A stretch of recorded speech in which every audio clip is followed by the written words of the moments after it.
almost embarrassed to be a marketer. Consumption is at the heart of marketing as we know it. Now, that doesn't sit with me now because I understand, and I'm increasingly understanding, that the planet has finite resources. I have a fear that in the very near future, I won't be able to tell the difference between a human and an AI-generated output. And the question then from a human perspective is, does it really matter? I do have a concern though for the industry that has served us so reliably, the ad industry, the video creation industry, the film industry, because they're going to have to absolutely rethink from the ground up their new role in this brave new world coming forward, building a relationship that is just so immersive, that's just so intoxicating, it's so engaging with a particular brand that you part with your money and they give you value back, but not necessarily in products in the way that we've defined them in the past. A lot of us content creators, we are the conduit between the people who possibly have some of the answers and the audience who want those questions answered. Welcome to the Singularity Syndicate podcast, where we bring together leaders, researchers, innovators, and intellectuals to discuss transformative technologies shaping our future. I'm Naja Faisal.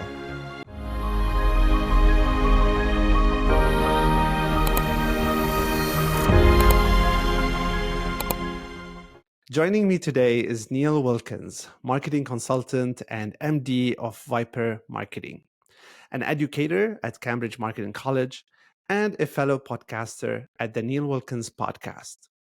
Neil talks about mindful marketing, mindful living, and marketing sustainability. Welcome to the program, Neil. Thank you, Naja. It's great to be here, and it's great to be a podcast guest for once rather than being the interviewer. Looking forward to this. So, Neil, you have a very successful podcast. I love the people you have on the show and how incredible the discussions are. And you've provided that platform to tell other people's stories. So I thought that today I wanna give you the platform to tell your story. So I'd like to know about your background. Where did you grow up, and what got you into marketing? Yeah, I mean, it's great sometimes to be able to kind of sit back and reflect on questions like that. I found myself I fell into marketing. I mean, if people say, "Who are you? What do you do?" I say, "Well, I'm a marketer," and they don't really understand what that means. And I have to explain to them. But I fell into marketing because I did a degree in psychology here in the UK. At University of Portsmouth, and it was something I was very curious about was people. I'm an introvert, which means I need time for myself. But at the same time as being an introvert, I was always very curious about how and why people do what they do, how and why they think what they think. And I thought I was going to find myself in a people development role in an organization, either talent development, recruitment, or that's that kind of thing. And that, in fact, actually, recruitment was where I started my career. I was working for a recruitment group in the UK and sort of helping organizations to find new hires. And I kind of just really enjoyed the people interaction. Even as an introvert, it just felt kind of the right thing, and I felt in the right sort of place. But the recruitment industry at the time decided it was going to sort of dry up and freeze. A lot of organizations, because of the economics at the time, decided to take everything in-house. And fortunately, I had a very good relationship with my biggest client at the time, and then ended up going to actually work in-house for them to kind of tidy up their recruitment. And I thought, oh, this is a great opportunity. I'm going to be working in human resources, people development, and this is the future of my career. And then that froze as well. And I'm thinking, hold on, what am I going to do? Because this is all I've known. I've come out of university. I've been doing this. I'm on this path. And now the path has come to an abrupt end. What do I do? And the organization in question then said, well, we want to keep you on because we like you. We don't want to lose you, but we haven't got a particular role in the area you want to be in. How would you like to try marketing? And of course, like most people, I didn't understand what marketing was, but I said, well, I need a job. So, yes, please, I'll try marketing. And I can remember to this day that the minute I stepped into that marketing team, it felt like I'd arrived at home. It felt so me. Um, Looking back now, I find myself as probably the most introverted marketer in the most extroverted sector or discipline on the planet, because most marketers are very extroverted. They get their energy from being around others. I don't. I get my energy from tucking myself away in private, going for a walk or a cycle ride in the mountains, or something very, very private and something very personal to me. And yet I still love and really resonate with marketing, this whole fascination of how to get products and services in front of people, how to bring products to life and then make them active within people's lives, and really understanding how people use those products and services, and constant people interaction. So I'm a little bit of a dilemma here, really, because I shouldn't be so passionate about marketing because of my preferences and the way I'm made in my DNA, but I am. So some 35 years later, I'm still doing it and still getting as excited about it as I was on that very first day. I'm gonna get back to the career side of things, but I want to go back to the teenager Neil. What were the things that excites you back then? I think there was I mean, I played a lot of sport. I still do a lot of sport and exercise now. It kind of is part of me. I think it gets rid of a lot of my energy in the right kind of positive way. So that's always been part of my life, and will continue to my very last day to be the case. So I was doing a lot of sport, a lot of exercise, and that in some ways had the people interaction because a lot of it was team sport. So I was playing a lot of rugby at the time. And I also then was playing a lot of tennis, which was less team. It was a lot more about finding myself. And I can remember at the time really struggling with Neil, the tennis player, because Neil, the tennis player, was a reasonably good tennis player. But from a mental perspective, what was actually going on up here was a problem, because I was super competitive. I still am, but quietly so. But I was kind of not able really to harness the kind of the wisdom that I possibly have now in terms of how to be mindful, how to be in the moment, how to meditate, or how to cope with situations when you're presented with maybe a tough point in the match, for example. I just didn't have the skills. I didn't have the knowledge. I didn't really know how to deal with those moments. So I would struggle really with my sport. I loved it physically, but mentally I was never quite where I felt I could be. So it was always a frustration. So I guess when I found psychology, which I did at university, and when I found marketing, it was kind of a bit of an alignment for me. It resonated with me as a person, but it also allowed me to learn and be curious and to practice and find out all those question marks that I had growing up as a young child, but also then as a teenager playing all this sport, because I really hadn't worked it out, and I made so many mistakes, got so many things wrong, and I guess I was able through my career to begin to learn those things and those skills, so that now I can sort of sit here and think, well, I haven't figured it all out, but I know so much more than I did back then. I can totally relate to the sports problem. I am 6'3", as you may know, and I was an incredible basketball player all through like college. The only problem I had is like during training, when there's no stakes, when there's a relaxing environment, I would shine. I would play Premier League level. And no kidding, in Lebanon, I was training with those people, and I would beat them all the time. As soon as the coach puts me in a live match, it's kind of like I cannot handle my emotions very well, and I get tensed and I freeze and I do all sorts of weird stuff. And similarly, I play tennis and ping pong. My dad is a great ping pong player, so table tennis, that is. So when we play again before the match, when we're warming up, like all my slams are perfect. As soon as we're counting the scores, I start crumble, and I wonder. Like, have you solved that problem with your psychology degree, or it is still a mystery till this day? Yeah, I have, because what I figured out is that, and it's really interesting that you describe it, that as soon as it becomes competitive, it becomes something different. And I think I found in my sort of later years, more recently, that if I take the competition out of the sport, I can enjoy the sport for what it is. So I don't really play tennis actively anymore, but I do a lot of cycling, a lot of mountain biking, and I surf. And those two things I can do really without the competition. I mean, I have been in events, but I find that as soon as I'm then competitive with those sports, it all changes, and I'm doing it for the competition rather than from the love of the sport and the physical activity. So the cycling that I do and the time I spend in the water is now purely for me. So it's all about the really kind of the meditative side of those sports and the being at one with the elements, with the bike or with the waves. Those are the things now that are more important to me.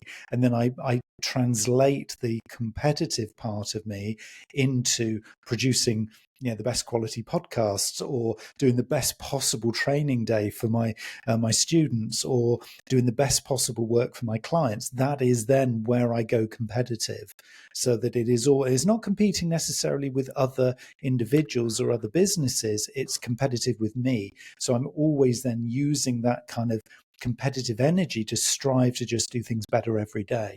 And that, to me, it's manageable, it's exciting, it motivates me, it engages me. So I'm never short of things to do. I've got so many projects on, but I think it is because I've channeled the competitive, innate thing that's in me away from the sport. So I can love doing my sport, but it's not for the competition. Although, having said that, if I'm on the road doing some road cycling and I see a rider up in front in the distance, that competitive nature still cuts in and I want to catch them. But that's a whole other story. And I don't think I really want to go there. Right. So now you arrived in the marketing department for the first time after, having a psychology degree and pursuing career in HR.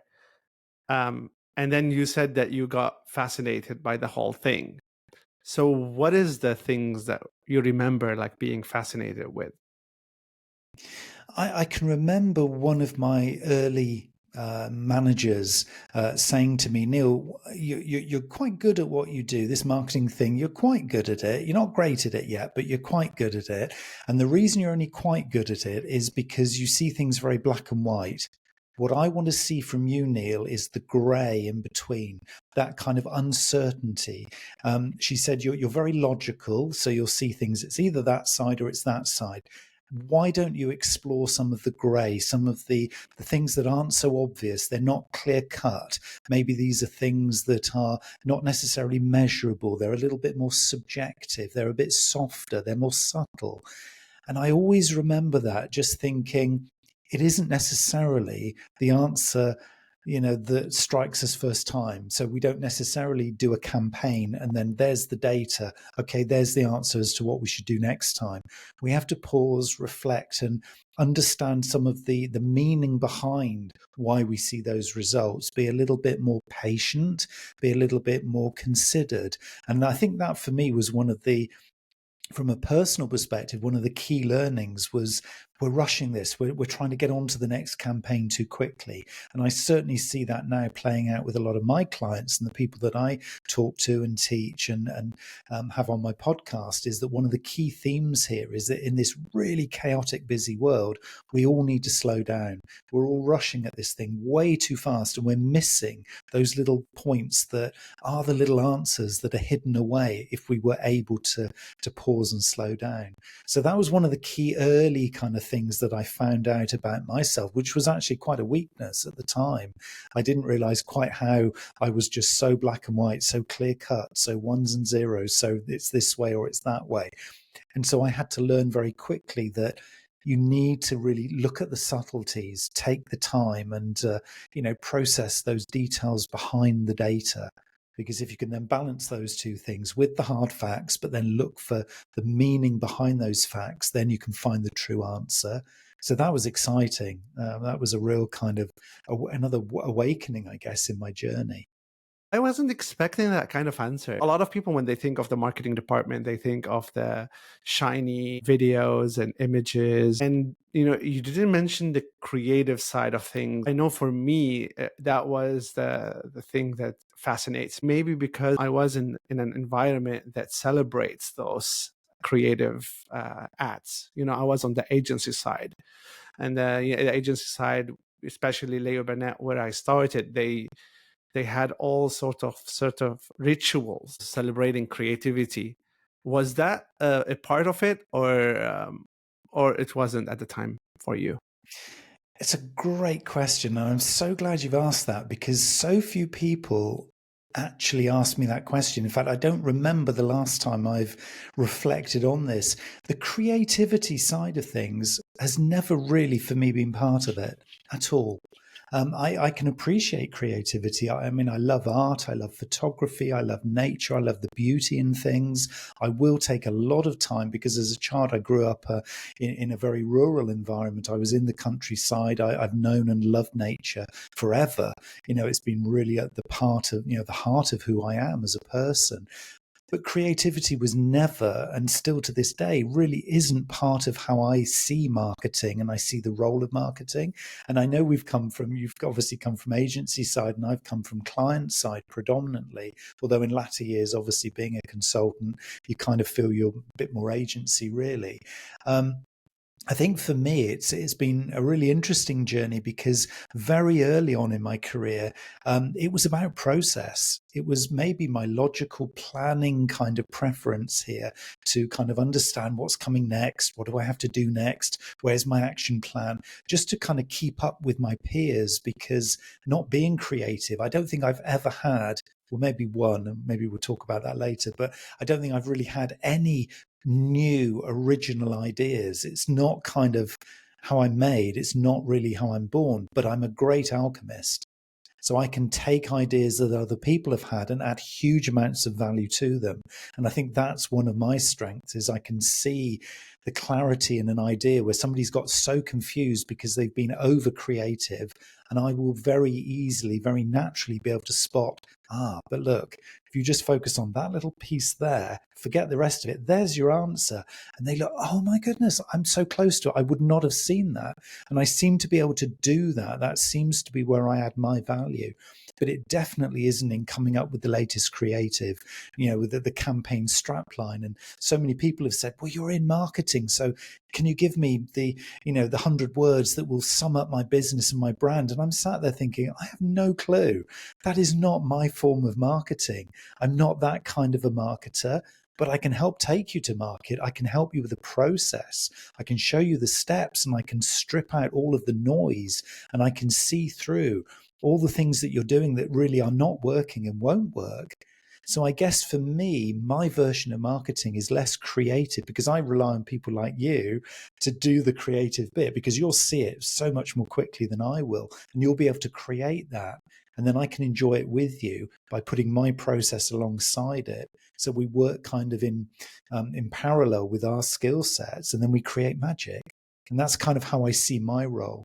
So it is about reducing cost, cutting through the noise, being minimalist. So my marketing is kind of like my background here, which is there's not much to it. It's very simple, but it isn't creative like your background, which is all about the storytelling and Chaos. the colors. And well, it's different, let's just say. I mean, we can see by our two backgrounds, it is very different. And I think this beautifully sums up for me the breadth of what marketing can be, because it can be as pure and simple as my version of it, but it can also be as rich and as engaging and immersive as your version. I want to go back to the transition to mindfulness because your themes circulate around mindful living and mindful marketing and sustainability.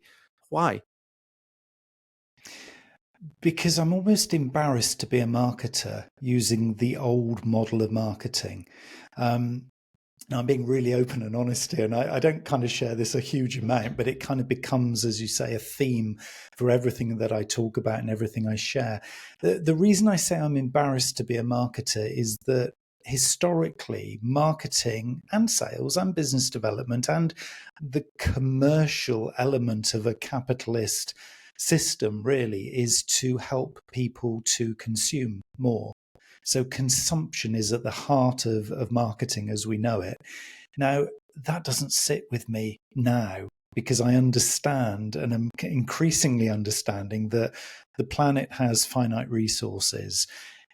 People aren't necessarily being sort of handled ethically or managed ethically or paid ethically for helping to deliver along, very, very long supply chains where things can kind of get sneakily lost, and a lot of big brands are not doing things ethically anymore.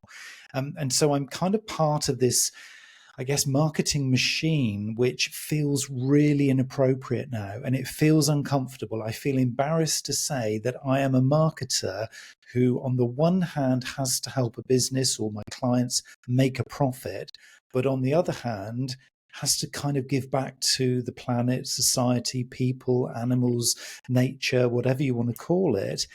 And these two things often pull in different directions. So the idea of this word mindful is to say, I'm not here to preach and tell you how to do it. I'm not here to say, oh, your kind of marketing is wrong, or your business is evil and my business is good. What I'm here to do is to just encourage people to say, just pause and just be comfortable that you can sleep at night with the decisions that you're making.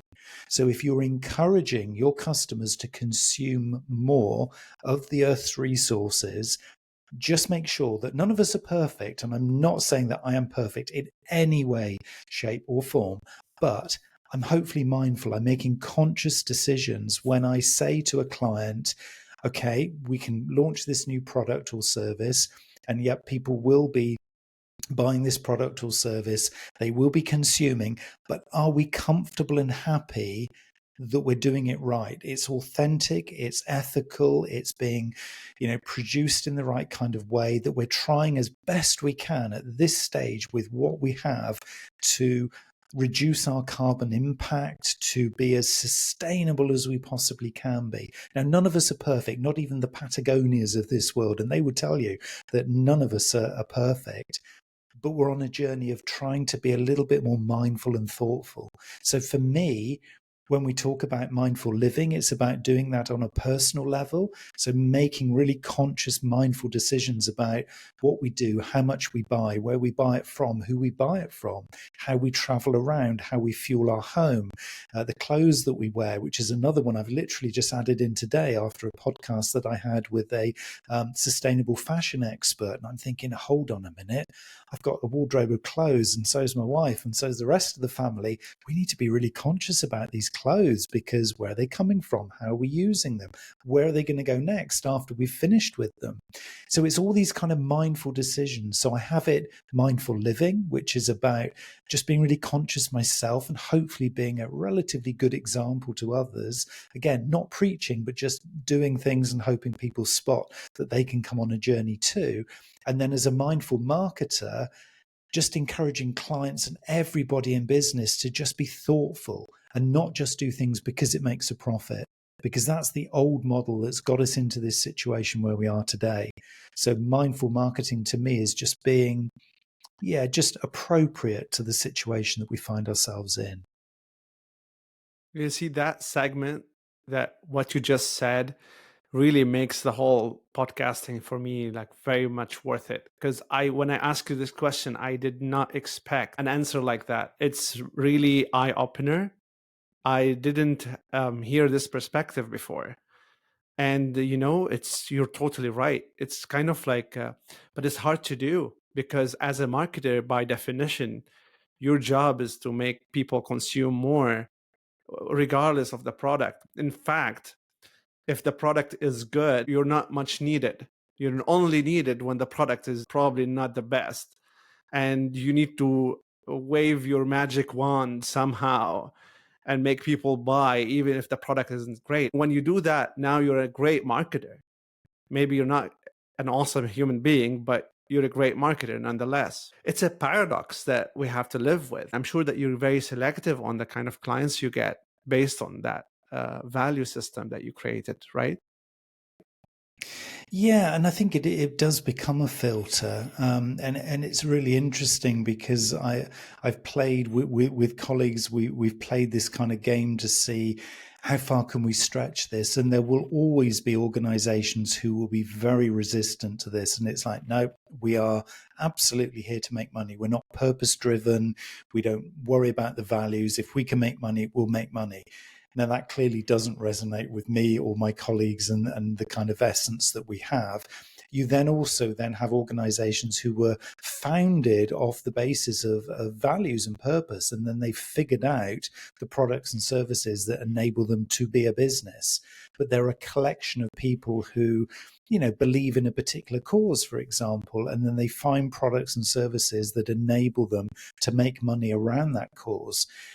Most of the people I'm dealing with tend to be in the middle. So they're aware that there is a better way. They're aware that there's a more probably appropriate way. They're feeling a little bit self-conscious that they're not doing things possibly quite right. And that they're looking for an opportunity to improve. They know that it's a journey. They know they don't have to be absolutely 100% perfect from the day one, so that they can kind of enter into this journey knowing that there's a little bit of a plan. They can take the journey, take it step by step, but often they don't understand quite how. And to your point about we still have to, as marketers, get people to consume more because they have to buy more products and services. One thing that this group in the middle that I'm talking to seem to be quite interested in is this concept of circular business, where you might decide that you're going to sell a particular product or service to a customer once. And when they've finished using that product, they either return it and then get served with some additional value, or, as I'm exploring, and this is a really interesting one for people to think about, they enter into more of a subscription kind of relationship with you as a brand, and you serve them with value. So it could be a product, but it might be a service, but it might be something completely different. You serve them with value to solve their problems over a continual period of time. Now, of course, the beauty of a subscription model is it's repeat business, but it doesn't necessarily involve you producing a product and then delivering it and then having to take it back. It could be something else. And I think for me, reinventing, and this is what I'm talking about when I say about mindful marketing, it's not about thinking that marketing is all about products or services or selling stuff. It could be about building a relationship that is just so immersive, that's just so intoxicating, it's so engaging with a particular brand that you part with your money and they give you value back for that money, but not necessarily in products in the way that we've defined them in the past.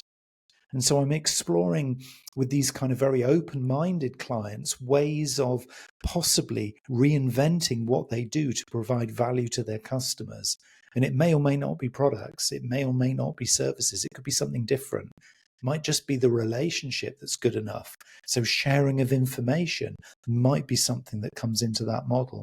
So it's just a really interesting way of exploring how we can still be profitable and make money, but not necessarily in the traditional kind of industrial revolution style of commodity. We make product, we sell it. Could be something very different. So the subscription model is very predictable, so you can make huge amounts of money very predictably because you know that subscription income is going to come in every month or every quarter. So the finance director loves it. The C-suite love it because it's like, yeah, well, we know how much money we're going to make next quarter because it's already here. But we don't necessarily deliver products and services in the old way. So this is what makes me excited about marketing, because we can make it whatever we want. Continuing with the theme of mindfulness, what do you think about the algorithms?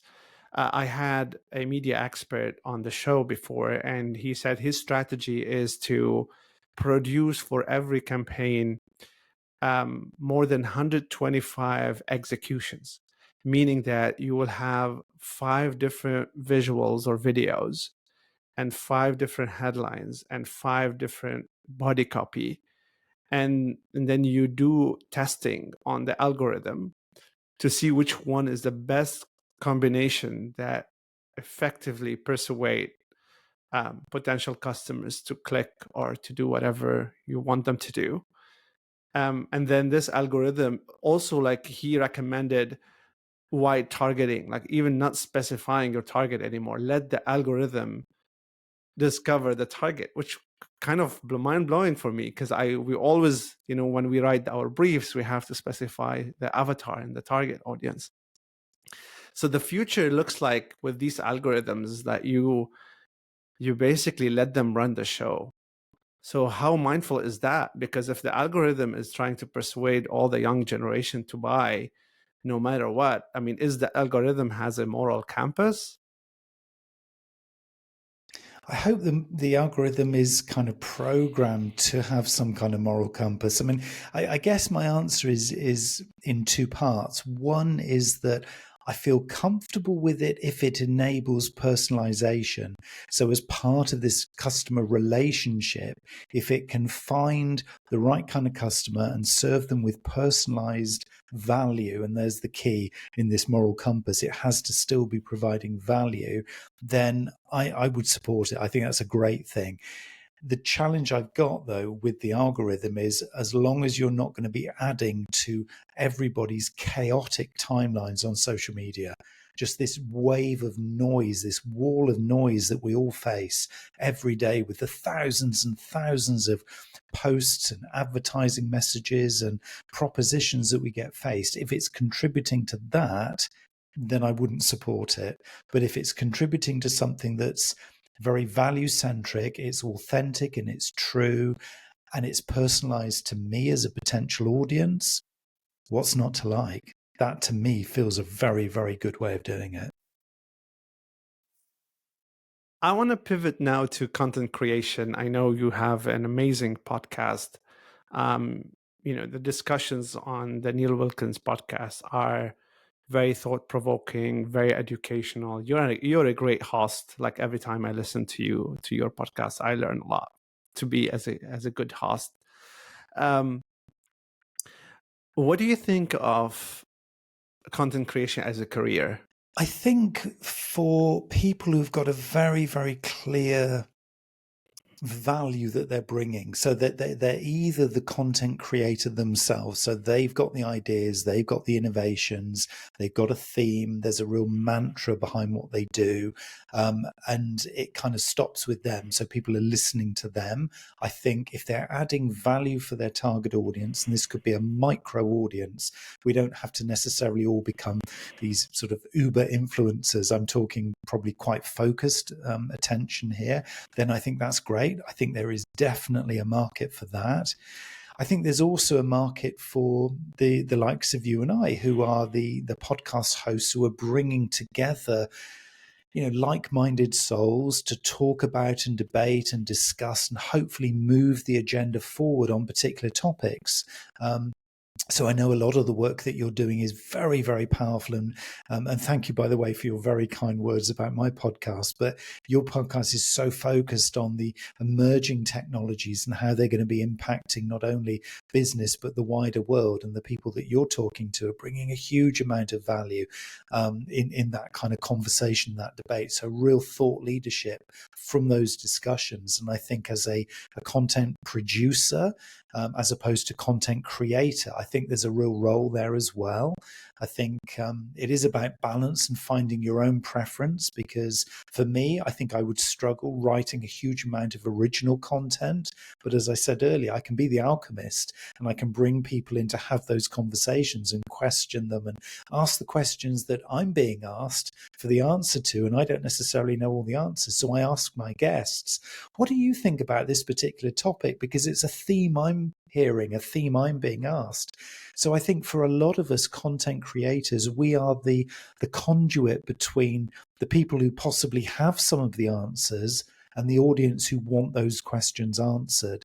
And I think if we can be that middle broker, if you like, to building a database or a pot of really valued information, then we have a part to play. And I do see examples of people who are clearly devoting their lives to being that content producer, that content creator, and very successfully in moving the game forward. But to me, the key question is what you're talking about adding value for your audience? It's again back to the basics of marketing, really. If it is, you've got a product. If it isn't, maybe it's time to think about a different topic. Hmm. And how do you know? Oftentimes, there's a lot of great value in the content that we produce, for example. And if it is served for the right audience by these algorithms, me and you will probably have, millions more followers than we actually have right now. So, I mean, as someone who want to start content creation, um, there's also that obstacle.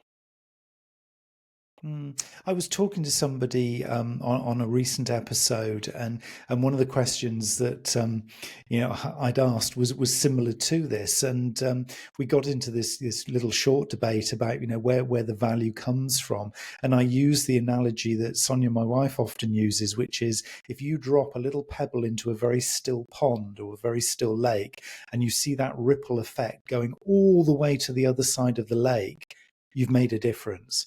So it can be, I think, that we get swept along by that desire to have millions of listeners and, a huge, great audience. But if nobody's acting upon the things they're hearing, or nobody's truly listening to that content or those podcasts, then we haven't brought value. We haven't actually made a difference. So I would much rather have the feedback in a conversation where somebody says, "Oh, Neil, I was listening to that podcast that you did 6 months ago, and do you know, I acted on that particular piece of advice that your guest said, and wow, we actually, we made real changes to our business." And I'm sitting there thinking, you didn't mention that in social media. You didn't even you didn't give me a 5-star review, and yet you've acted on it and it's changed your world.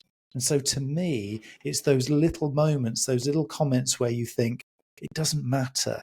If the algorithm spreads it, then great. But if the algorithm doesn't, I'm still hitting the mark with people where I'm making a difference. And that to me, over and above actually enjoying the process of the conversations, which I know we both do because we love having these conversations with these interesting people.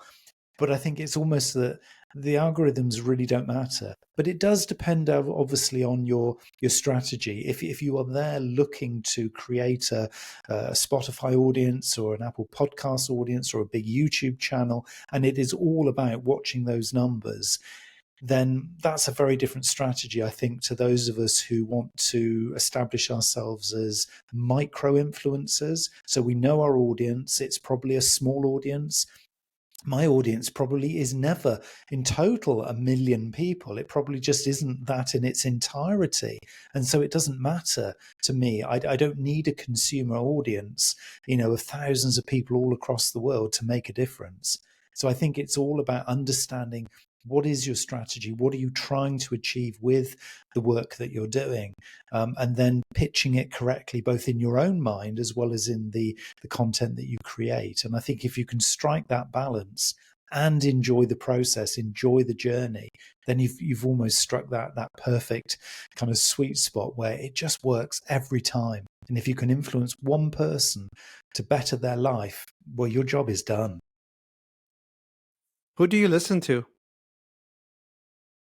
I listen to your podcast, Nadia. I do, genuinely. I also listen to, just anybody who appears on my radar from a recommendation. So I have a small number of people who are in my favorites on my podcasts. Gary Vaynerchuk has always been there from the minute I found podcasting. I was listening to Gary V. Just the most genius marketer on the planet, as far as I'm concerned, and probably always will be. Just so simple, so honest, so brutally honest and true. He says the same thing all the time by his own admittance, but he says it's the truth. So why would you want me to say anything different? And so I just love that honesty in Gary V. Beyond Gary V, though, I think it comes and goes. And I always, again, trying to practice this kind of mindful living, I'm very conscious that if somebody recommends somebody to listen to, it's arriving in my world for a reason. The universe has got my back, and I kind of trust that it's being told to me in the right time. And I often find little themes. There are certain words or phrases that I'll hear, in a week, and I think, oh, I've heard this phrase about 3 or 4 times. Okay, I've got to do some research here and find out who's talking about this. And then often it'll be like one podcast that I'll hear, and it'll be like, wow, I'm going to follow this person now. So these people can appear kind of from the strangest of directions. So I would say that's probably how most of my content comes. But somebody who I also listen to a lot anytime on the Sounds True podcast, which is hosted by Tammy Simon. Tammy actually hosts Michael Singer's podcast as part of Sounds True. And Michael Singer, to me, in terms of mindful living, so Gary V, mindful marketing, just conscious and really raw and aware. But for me, on the mindful living right now, Michael Singer, if you haven't come across Michael Singer's work, oh, honestly, it will change your world. He is a genius. So I'd strongly recommend checking him out too. When you mentioned first Gary Vee, I was like, okay, again, another celebrity, right? Like 10% of the podcasters taking 90% of the audience. And, you've got a lot of podcasters who are left in the dust because the celebrity podcaster is taking all the time from those people. I started to be mindful about who I listened to when I started a podcast. So I'm more likely to support someone who's just starting out and listen to their podcast and be there for them because I can relate to them, and because there might be some hidden gems that the mainstream media does not reach or does not cover. But the first argument against Gary Vee's preaching comes from a recent podcast that I listened to, and the woman said that we are reaching a point of content saturation where the demand for content reached a point of maturity. And in fact, there's an argument there that a lot of people are reducing the amount of content they listen to or they consume because of all of this mindful social media use trend that's going on. And because of the tools that help people create content on a massive scale, and because of AI coming into the picture, helping with the editing and with all the, even with content generation. Now we have Sora, the text to video AI. So do you think we're reaching that content saturation wall? I think we've passed it. I think we passed it around the time of the pandemic. To be honest, I think we're 3 or 4 years beyond that saturation point. I think for most of us, when we look at our social media timelines, be that LinkedIn or Facebook or Instagram, we're kind of just seeing a little snapshot of the moments that were just prior to the time when we logged in. We've missed the hours and hours and hours and thousands of posts, which of course may have also had a huge amount of value. So I'm really hopeful that some of the emerging AIs will allow us to see content, and you could call it algorithms, I'm just calling it AI in a generic sense, but that will allow us to see things that are most meaningful to us. And as the machines kind of learn more about our kind of preferences for consumption as well as our preferences for output, I'm hoping that we'll start to be able to naturally filter the kinds of content that we see. Of course, then there's those challenges of the inherent biases within these kind of data sets, which of course is going to be a big challenge that we need to solve. But I think we've long since passed this saturation point. I think Gary Vee preaching that we should be publishing 70 to 90 pieces of content a day has kind of obviously helped to create this. But if it's 70 to 90 pieces of content that are valuable to you, and a lot of the content that he provides, he will justify back and say, yes, but it's because you haven't acted on it, and this is the right answer. He says, you've heard all my content, but you're still not doing it. I often hear him saying that, and it's so true. The right answers are out there, and yet we still continue to do the same thing day in, day out. So I think as long as we're able to filter, as long as we're able to, as you say, occasionally look at some of the new emerging content creators or producers, then we open up the opportunity to spot some of the emerging talent, because undoubtedly there are some great new podcasters coming through, much like there are new musicians in the music industry.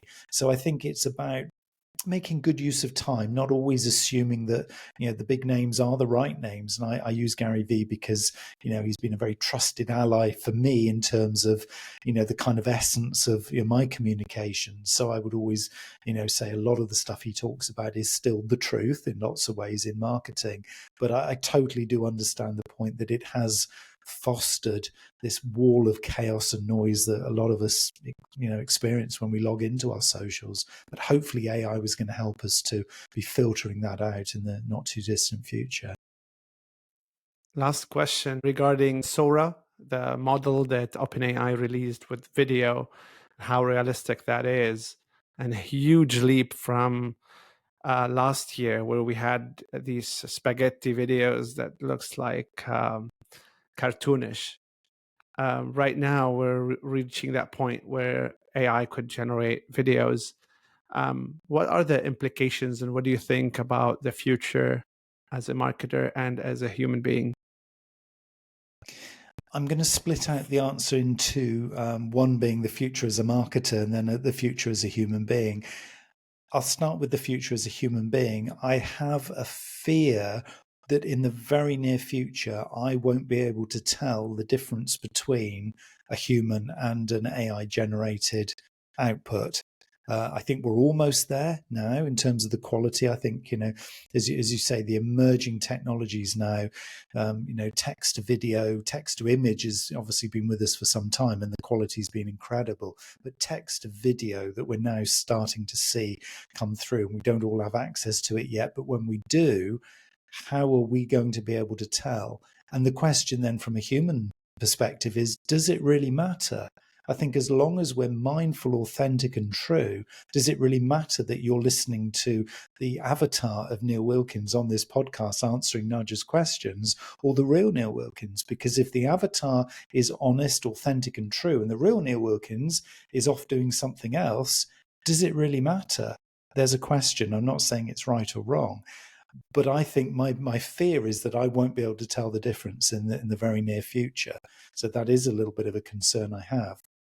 As a marketer, I have a bit of a different answer. As a marketer, I'm very, very excited that if I do behave authentically, I do set some guidelines, I'm very honest and transparent as to the things that are human output and human generated versus AI output and AI generated. And I make that very, very clear in whatever creative content that I'm outputting, that as a marketer, I think there is a massive opportunity to really cost effectively tell stories, add value, bring, more meaning really to the relationship I have with my clients and those I serve. I'm very excited by that. I think, I'm going to be able to produce epic videos, I mean, literally at an epic scale, with virtually no budget, which is just incredible. I do have a concern, though, for the industry that has served, us so reliably, and, the ad industry, the video creation industry, the film industry, because they're going to have to absolutely rethink from the ground up their new role in this brave new world coming forward. But as a marketer, I'm really excited about the opportunity.